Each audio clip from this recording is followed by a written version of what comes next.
Hey, welcome to this first aid safety masterclass. I'm really glad that you are apprenticing yourself to this information because a lot of times, especially when there's an allergic reaction in a pregnant mom or postpartum, or most importantly, a birth, it is so helpful to have someone who actually knows what to do and what's going on. So in this masterclass, we are going to be learning a little bit more about dose dilution and the therapeutic range of safe and effective oil use, particularly in birth. We're going to talk about birth appropriate routes of application that would enable you to give effective first aid. If you're diffusing an oil in a hospital room where the windows don't open and nobody has a fan, that's not a situation that you can effectively control if it turns out that the OB the mom has been working out with for her entire pregnancy, if he has an allergic reaction to lavender and now has a migraine, what are you going to do? So, we're going to talk about birth appropriate conservative routes of application that are easy to apply first aid to. We're going to talk about evidence based procedures for addressing irritations or allergies to essential oil adverse reactions. And we're going to give you a whole download of things for your reference. We're also going to talk about first aid remedies, which have surprisingly been found to be ineffective but as continue to be recommended when they actually aren't effective, according to studies that have been done. So if you haven't taken our course on adverse reactions, please back up and do that now because an ounce of prevention is worth more than a pound of cure, said Benjamin Franklin, and that is certainly true in our case. We want to make sure that the dose and the degree of absorption have been controlled for because we can't really control the degree of reaction if the mom has a reaction between the oil and her immune system. So we want to make sure that the dose is appropriate, that the chemistry of the essential oil applied, the total quantity, the concentration is appropriate, that there aren't 20 different oils being layered, that the choice of carrier is appropriate, and then the frequency and duration of exposure also really matters. Let's talk for a minute about hot oils. That's something that is a phrase that people will throw around, and it's not really a phrase that I like. And I just want to read you this quote by the Tisserand Institute. They say, technically speaking, there is no such thing as a hot oil. There are essential oils likely to cause irritation and others that are likely to cause allergic reactions. So that's why it's not a super helpful category because there's real categories of like actual scientific thought and then there's just kind of jargon that's thrown around that don't really it's not a category. So it's not a helpful thing to say, I think. You should understand that each oil has its own maximum dilution safety guideline. So for the record, Robert Tisserand says black pepper, essential oil, or ginger, neither is a hot oil. So he thinks that it's a misleading concept, and I agree. Let's talk about the degree of absorption. This is something that is drastically affected by birth, and so we just want to be really careful in a birthing context.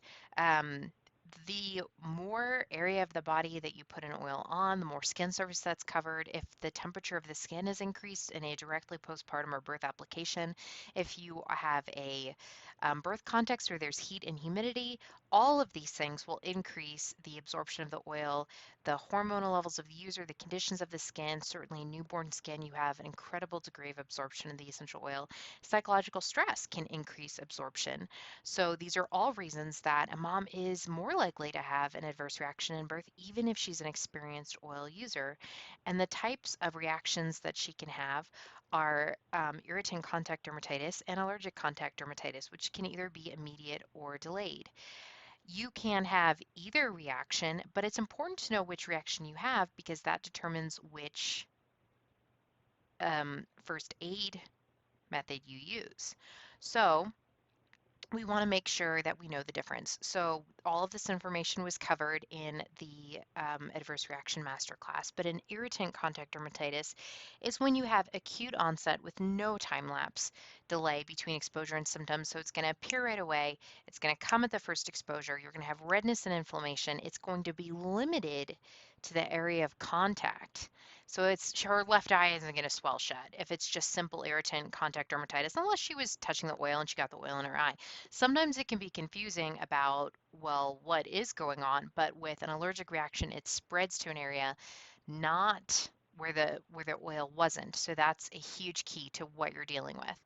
With irritant contact dermatitis, you're going to have a decrescendo phenomenon. So it's going to reach its peak rapidly and then it's going to start to resolve. That's not the case with an allergic reaction. Also, the nature and extent of the reaction is going to you're going to be like, okay, I did overdo it. Your conscience is probably going to be speaking to you if you cause irritant contact dermatitis. There's going to be that little voice inside that you should listen to, by the way, that's going to say, that's too much. Don't apply that much lemon oil before you go out in the sun, even if you think you're going to be in the shade. Usually, if you are causing irritant contact dermatitis, usually there's a little voice when you were applying the oil that says, this is too much. But that is not the case with the allergic reaction. Common sense or your little voice of your conscience or the Holy Spirit or whatever you want to call it, um, the the application of oil is going to seem totally disproportionate to the reaction, which is why there's oftentimes such a sense of confusion or really feeling lost when you have allergic when you have allergic contact dermatitis. So if it's just ICD, it is going to respond to the first aid measures shared in this course, which is not the case with allergic contact dermatitis. You're usually going to see delayed onset. Sensitization is necessary before the reaction occurs. So a lot of times that also causes confusion because the mom will be like, well, I ordered Roman chamomile for my birth and I used it yesterday and I had no problems. Well, that was the sensitization event. And so it usually takes 24 to 48 hours then for the body to create, all of the mechanics that go into an allergic reaction. With an allergic reaction, you're going to have a crescendo phenomenon. It's going to keep getting worse. The symptoms are going to get worse and worse. It's going to seem disproportionate. You're going to think to yourself, gosh, I feel like I applied an appropriate dose. There was nothing inside of me when I was applying this that was like, this is too much or that's not conservative enough. So the nature and the extent of the reaction can really grow disproportionately to the dose of the essential oil, which is why we really are passionate about training about this at the Academy. And lastly, and unfortunately, an allergic reaction is not going to respond to topical first aid measures. So I just want to share a few stories with you so you can get a sense of how this might present in a birth. So in one case, a mother asked, these are all stories. So a mother asked me to hand her a doTERRA roller called Claricalm from her bag. When I glanced at it, it looked like lavender and chamomile based, which seemed fine. It was right at the end of the labor. The mom started to use the roller ball straight onto the perineum and immediately started having an adverse reaction of burning redness right before crowning.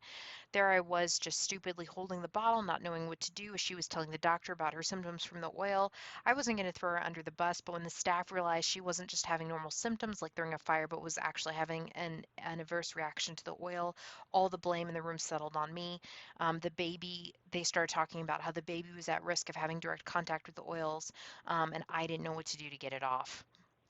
So that was one story that came in. Another another story was, as a doula, I don't use essential oils because I'm not a certified or trained aromatherapist. I think it's outside of my scope of practice, but I feel if a client wants me to use them and says drop 3 drops of lavender in the bath water, please, I'll do that, but I don't educate or attempt to recommend use. So many adverse reaction stories come from labor pools. So stories like lavender dropped undiluted into water. Here, even, I really like reading this quote because this person goes on and on about how she's not certified, it's out of my scope of practice. Um, but then she says, if a client says to drop 3 drops of lavender in the bath water, please, that she'll do that. So here is a perfect example of lavender can cause not only irritant contact dermatitis from this type of use, but it could also cause an allergic reaction. Lavender is an oil that is known to cause allergic reactions. So here, this is an oil that could attach to mom's compromised abdominal skin, which has fresh stretch marks. She might start developing stinging all over her abdomen, chest, or thighs. If you don't know how to get it off, that would be a problem. There was another mom who a story came in. This mom had spoken about oil use before the birth. She had a lot of oils. She seemed very knowledgeable about which one she wanted to use. She used several during the birth, and during the second stage of labor, she started breaking out in hives and having a burning sensation and inflammation response, which spread across her chest, up her neck, and started presenting in areas she hadn't used the oils. The midwife said she was having an allergic reaction. I had no idea what was going on. The reaction got worse. During the birth and the hour after, the reaction was the biggest issue that she kept talking about. I felt mortified because I didn't know what to do. It was causing her pain during her first latch attempts. She kept telling everyone in the room about how awful it felt, asking us to help get the oils off of her. The midwife was saying that the allergic reaction had already started and couldn't be improved with the oils being removed from the skin. I kept wiping her off with hot towels while Googling what was going on. Um, the mom was afraid the oils were going to affect the baby. It was chaos. I was upset for weeks about it, and it really took my level of confidence to ground zero. The local midwife, who was a good professional acquaintance and had previously sent me many referrals, has not spoken to me since then. So this is, I gotta read this last one too. Sorry. These are bad stories. This is another person who said, I think MLM distributors and everyone who sells essential oils are violating community ethics when they use essential oils on their clients. If the mom wants if the mom has something and wants you to turn on her prepped diffuser across the a room is one thing, but to recommend oils or prescribe use, you should be certified. But she goes on to talk about a situation where the mom had estimated that she put 15 or more drops in a diffuser, that this was placed um, in a hospital room, and the dad ended up having an allergic reaction to the lavender, which included severe headache that turned into a migraine, difficulty breathing, constricted airways, and an asthma like attack. He was not able to re enter the birth space after the birth and felt unwell for days after the episode.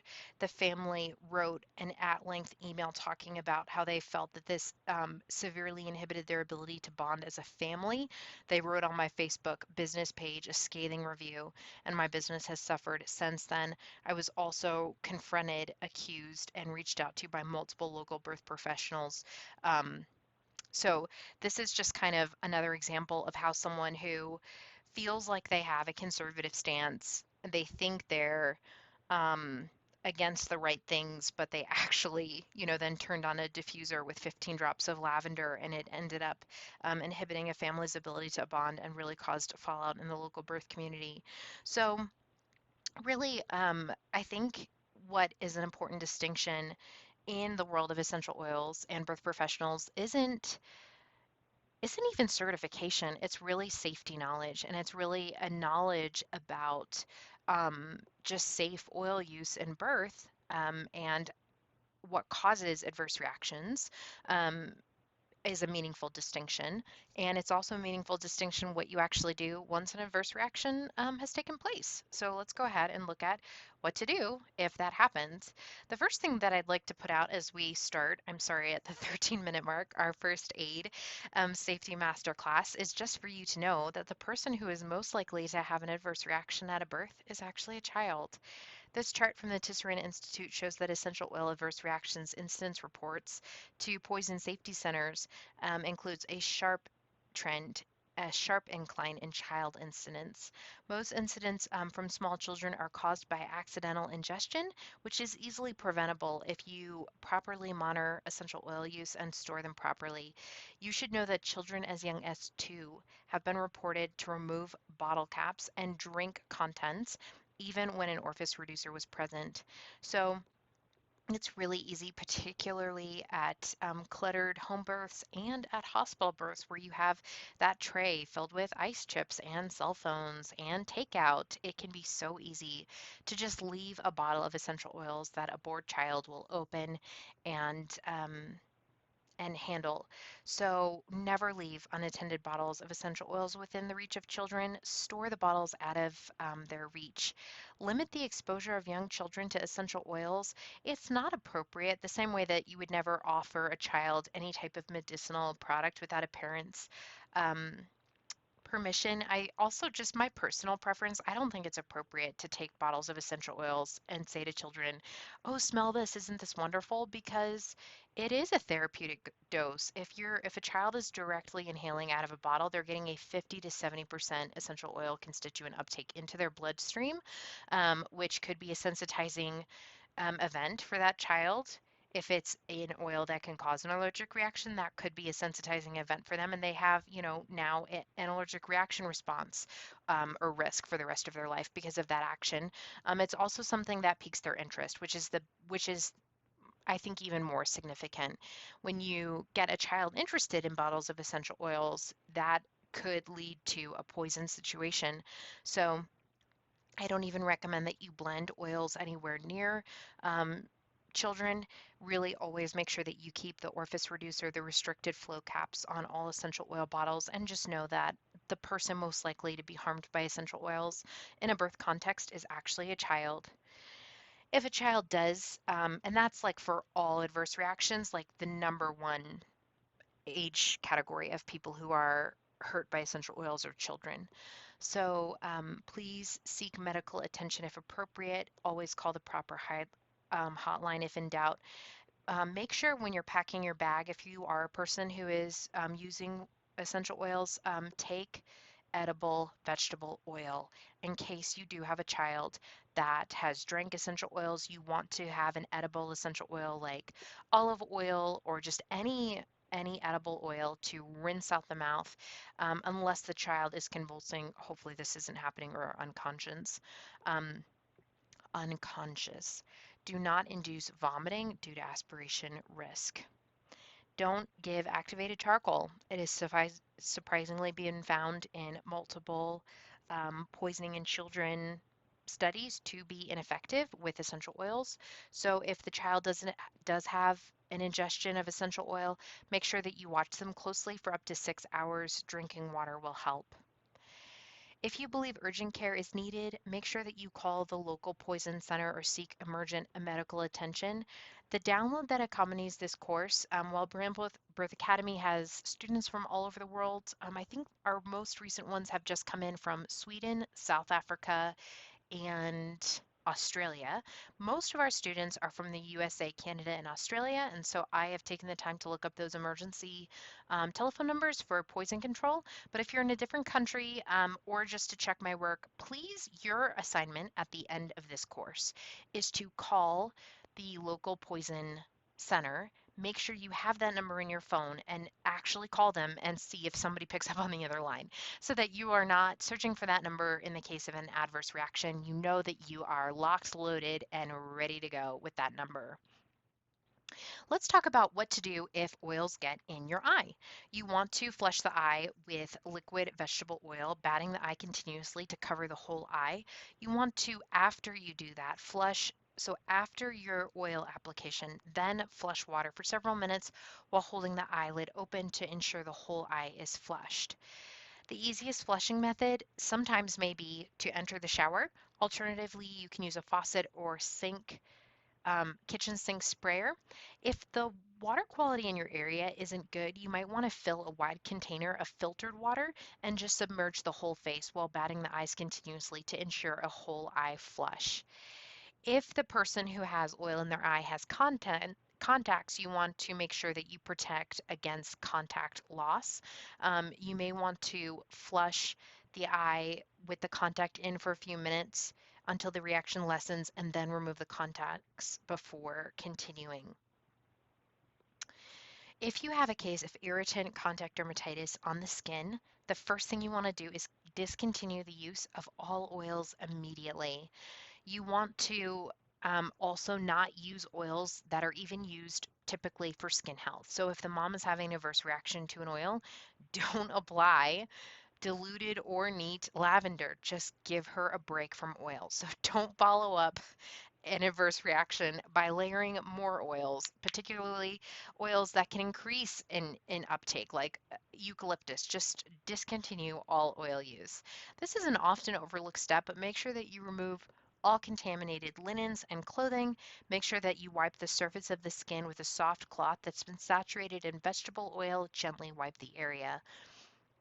It may then be helpful to wash the affected area with water or a mild soap, and then repeat this: first cleanse with oil, second cleanse with the soap water as much as necessary. So same thing for the eye. If you get oils in the eye, first do oil, then do water. Same for the skin.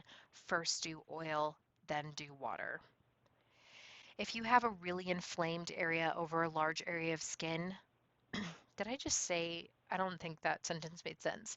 If you have inflamed a reaction, whether that's allergic contact dermatitis or irritant contact dermatitis that's spread over a large area of the skin, oat baths. Oats are just amazing. Also, just in skincare and for beautiful, radiant skin in general and in pregnancy. Oats are so soothing, so wonderful. If you're going to be doing essential oils at the birth, I absolutely recommend that you just take a strainer bag in a little um, Ziploc and make sure that you have treatment for adverse reaction. You can make sure that with the oats, you're going to have a more potent application if they're finely ground rather than unground. So grind your oats and fill a strainer bag. And if you drop that in a bath and soak for at least 15 minutes, it's going to be so soothing. It really is my number one recommendation for soothing any skin reactions. It's wonderful. So for irritant contact dermatitis first aid, if the reaction is not responding to these first aid measures, consider if it's a possibility that this is actually an allergic reaction. Do not bandage the skin. Always expose the skin to the air, but probably not direct sunlight. You can apply a barrier cream which will help rebuild the skin layer. You can also apply a topical antihistamine. Oh no, wait, it says these are not advised. If a allergic reaction is suspected, and then always seek medical attention if the irritation is severe or if it persists. Remember, for allergic contact dermatitis first aid, the important thing to remember is that once an allergic reaction has began, it cannot be stopped by topical first aid measures, but any essential oil residue on the skin should still be removed. So with an allergic reaction, discontinue use of all essential oils immediately, including, lavender or any oils used for skin health. Remove contaminated linens and clothing. Do the oil and water or soap rinse. If you would like, you can do an oat application if the mother wants. Um, don't bandage the skin. We don't advise antihistamine corticosteroid creams, seek medical attention, avoid further exposure to the oil, or seek an allergist specialist to determine the cause of reaction. For allergic contact dermatitis, laboring mothers can take an oral antihistamine when appropriate. Um, some doctors and midwives actually advise the use of Benadryl to encourage rest in labor, even in the absence of an allergic reaction. So it's completely safe even for a laboring mother. So you might want to consider having her take an oral antihistamine. And lastly, for inhalation overexposure, remove any potentially contaminated linens or clothing. Remove the overexposed person from the room. It's not ideal to do whole room diffusion because what if the overexposed person who's having, for example, an allergic reaction to lavender, which I just shared one story of a husband who had an allergic reaction to lavender. My husband has had similar allergic reactions to lavender. What if that person is the OB that the mom has been working with her entire pregnancy? What if it's the midwife? What if it's the midwife's assistant? you know, that now, is not able to be in the room. So you want to make sure that if you are giving an inhalation to the mom, that it's direct inhalation and not whole room diffusion, because oftentimes, for example, in the hospital, it's not possible to open a window. There aren't any available fans. So just make sure that if you are a person and you're serving in a birth space and there is whole room diffusion, just check in with this is what you would have to do to remove oil exposure in the air. You would have to excuse me, open a door, open a window, use a fan. If those things aren't possible, then you shouldn't be using whole room diffusion.